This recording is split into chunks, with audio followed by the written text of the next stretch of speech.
Sorry for the poor penmanship. My name is Jeffrey Patterson. I'm the Executive Director of the Texas Catholic Conference. Yeah, you made an S into an R there. No, there's no S. There is an R. There's no S. We just need to fix it. Go ahead. Okay. I'm pretty good at spelling my name, so I'll try and do better. Thanks. Okay. Work on it. Work on it. Go ahead. Sir. Thank For the you. record now, go ahead and tell us who you are. Thank you so much. My name is Jeffrey Patterson. I'm the Executive Director of the Texas Catholic Conference of Bishops for the state of Texas.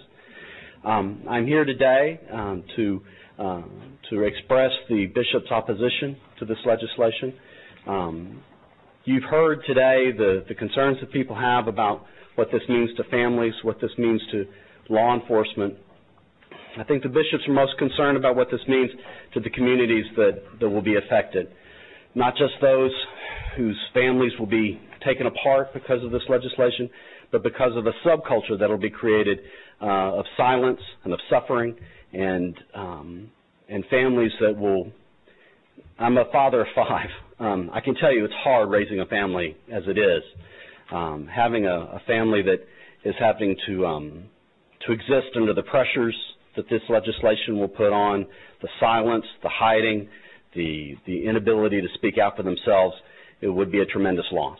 And so the bishops certainly believe that this is not the approach that we should take. They know that the immigration laws in this country have been a failure. They certainly have argued for improvements that look at the dignity and the respect of the individual, but this legislation is not it. So thank you. Go ahead, and before you do, Secretary, I have you testifying against Senate Bill 9 and against House Bill 9, correct? Yes, sir, Mr. Chairman. Go ahead. Mr. Patterson, I just want to thank you for your testimony because as a Catholic, and several of us are, I've seen the church testify regularly only in matters of choice, pro-choice versus pro-life.